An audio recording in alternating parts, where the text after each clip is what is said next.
এখন কি করবে বলো তো?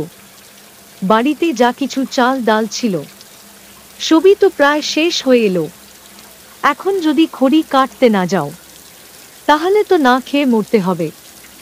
এদিকে মার গাটাও বেশি ভালো না, কাল থেকে বলছে জ্বর জ্বর লাগছে। হ্যাঁ গিন্নি, সবই তো বুঝলাম, কিন্তু যে ধারাসারে বৃষ্টি পড়ছে কিভাবে কাজে যাই বলো তো? একটু বৃষ্টিটা ছাড়লে তারপর না হয় যাই। হ্যাঁ, বৃষ্টি তো থাকবেই। বৃষ্টি কি আর জানে তুমি ভাত খেয়েছো কিনা? রোদ বৃষ্টি এইগুলো গরিব মানুষের জন্য না, বুঝলে? পেটে ভাত না থাকলে বৃষ্টি দেখে কি আর পেট ভরবে? তুমি তো ঠিকই বলেছ, মনে হচ্ছে বৃষ্টিটা কমেছে। কুড়ালটা দাও তো দেখি, জঙ্গলের দিকে যাই, দেখি কিছু খড়ি আনতে পারি কিনা। যাও, তাড়াতাড়ি ফিরে এসো, বেশি দেরি করো না। কি হলো গিন্নি, এখনো হলো না? তাড়াতাড়ি করে জঙ্গলে যেতে হবে, তা না হলে তো ওই রতন দা সব খড়ি কেটে নিয়ে যাবে। তাড়াতাড়ি দাও। হ্যাঁ হ্যাঁ, যাচ্ছি। এত তাড়াহুড়ো করলে কি চলে? কুড়ালটা আনতে তো হবে নাকি? গিন্নি, তুমি বুঝতে পারছো না, সবার শেষে যদি যাই তাহলে খড়ি তো আর পাবো না, আর খড়ি না পেলে সংসার চলবে কি করে? ঠিক আছে, যাও, সাবধানে যেও।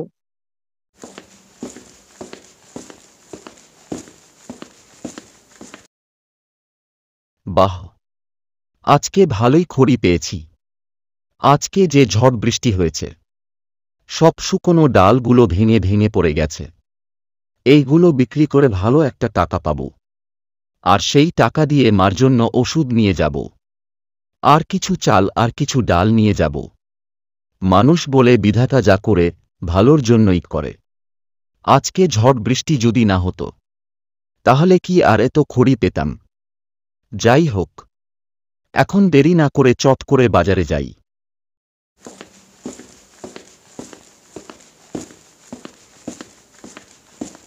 বাহ, আজকে তো অনেক খড়ি পড়ে আছে।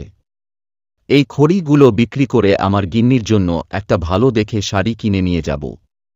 আমার গিন্নি তো খুবই খুশি হয়ে যাবে। বাহ, তাড়াতাড়ি করে বাজারে যাই, দেরি হয়ে গেলে আবার ভালো দাম পাবো না।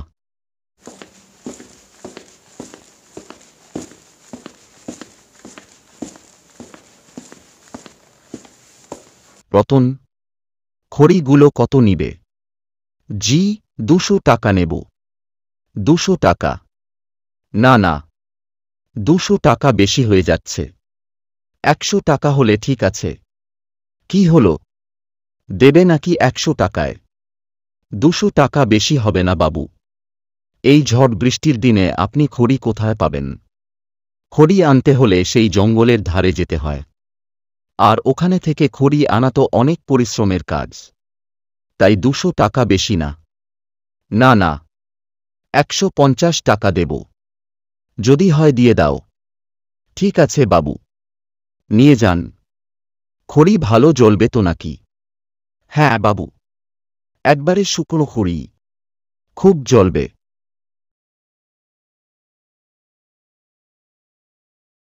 কি হারাধন, খড়ি কত নিবে?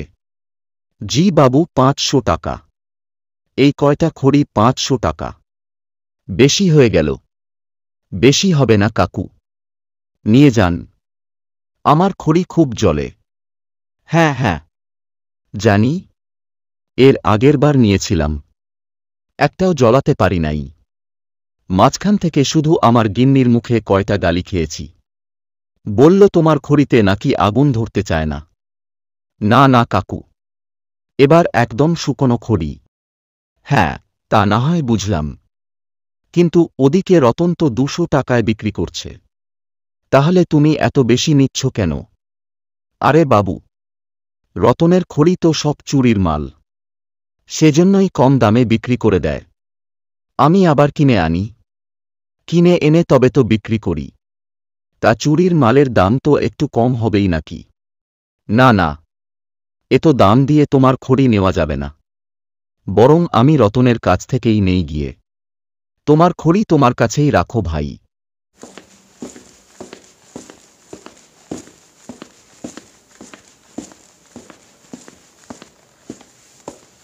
শোনো রতন, তোমার নামে তো অনেক অভিযোগ আছে। কি হলো হারাধন ভাই? আমি আবার কি করলাম? কি করো নাই সেটা বলো। তুমি বাজারে খড়ি এত কম দামে বিক্রি করছো কেন? সেটা বলো তো। শোনো, যেটা ন্যায্য দাম আমি তো সেই মতোই বিক্রি করছি। ছাড়ো তোমার ন্যায্য দাম। এখন থেকে 500 টাকার 1 টাকাও কম বিক্রি করবে না। শোনো হারাধন, আমি গরিব হতে পারি, কিন্তু কোনোদিন কারো 1 টাকাও অবৈধভাবে খাইনি। বাজারে তো আমার মতো অনেক গরিব মানুষও আছে। ওদেরকেও তো খড়ি কিনে খেতে হয়। তাই বাজারে যা দাম আমি সেইভাবেই বিক্রি করব। তোমার যদি ইচ্ছা হয় তুমি বিক্রি করো গিয়ে বেশি দামে। শোনো রতন, ভালোই বলছি তো গায়ে লাগছে না তাই তো। আমার কথা অমান্য করার পরিণাম কিন্তু ভালো হবে না। তুমিও একটা কথা শুনে রাখো, বেশি লোভ কিন্তু ভালো না। মানুষ বলে লোভে পাপ, আর পাপে মৃত্যু। চলি এখন, আমার আবার বাড়ির জন্য দেরি হয়ে যাচ্ছে।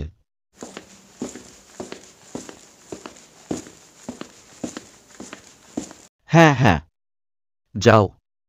আমার কথা মতো না চললে তোমার এমন অবস্থা করব যে তুমি জীবনে আর আমার সাথে লাগতে আসবে না। এই নাও গিন্নি, এখানে কিছু চাল আর ডাল আছে, আর কিছু তরকারি আছে। মা কোথায়? ঘরেই আছে। দুই দাদি নাতনি বসে বসে গল্প করছে। তাদের কি গল্প ছাড়া আর কোনো কাজ আছে? হ্যাঁ, ঠিকই বলেছ। এই বয়সে নাতি নাতনি নিয়ে গল্প করবে, এটাই তো স্বাভাবিক, তাই না? তুমি এক কাজ করো, চটফট করে রান্না সেরে ফেলো তো। অনেক ক্ষুধা লেগেছে। আমি মাকে গিয়ে ওষুধগুলো দিয়ে আসি, তারপর সবাই মিলে একসাথে খাওয়া দাওয়া করব। হ্যাঁ, যাচ্ছি। কিভাবে রতনটাকে শিক্ষা দেওয়া যায়? কি করব? এই তো উপায় পেয়েছি। এইবার দেখ রতনের বাচ্চা রতন, তোর কি হাল করি আমি। কালকে খুব ভোরে গিয়ে সব খড়ি নিয়ে আসব। তারপর দেখি রতনের বাচ্চা কি বিক্রি করে। আমাকে চিনতে পারিসনি এখনো। এবার তোকে বুঝিয়ে দেব হারাধন কি জিনিস।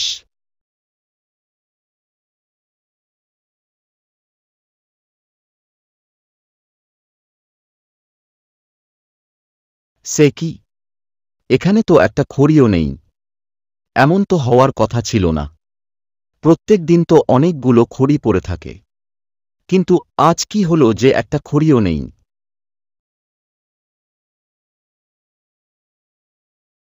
কি হয়েছে রতন দাদা? আর বলো না হারাধন ভাই, আজকে তো একটা খড়িও পেলাম না। সকালে এসে দেখি একটা খড়িও নেই। এখন সংসারটা চলবে কি করে? চিন্তা করো না রতন দাদা, তুমি এক কাজ করো। বনের গভীরে নাকি অনেক মোটা মোটা কাঠ আছে, সেখানে যাও। ওখানে গেলে অনেক খড়ি পাবে। না না ভাই, ওখানে যাওয়া যাবে না। শুনেছি ওখানে নাকি বড় বড় বাঘ আছে। ওখানে যদি যাই তাহলে আর আস্ত বেঁচে আসতে পারবো না। আরে কিছুই হবে না। আমি কতবার গেলাম, কই আমি তো কিছু দেখতে পেলাম না। তাই নাকি? আরে হ্যাঁ, যাও, অনেক খড়ি পাবে।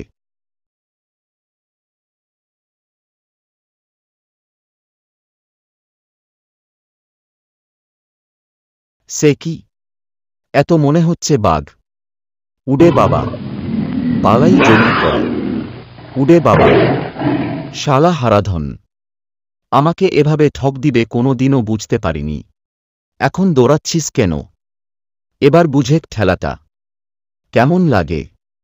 যাক, এবার আমি একা একা সব বড় বড় গাছগুলো কেটে নিয়ে যাব।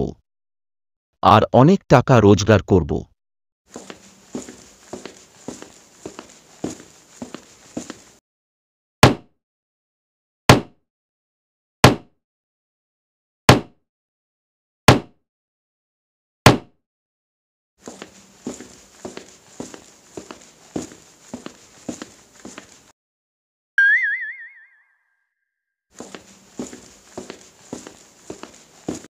শোনো, আমরা খবর পেয়েছি হারাধন নামে কে যেন এই জঙ্গল থেকে গাছ কেটে নিয়ে যাচ্ছে। তুমি কি জানো তার বাড়িটা কোথায়? জি স্যার, জানি তো।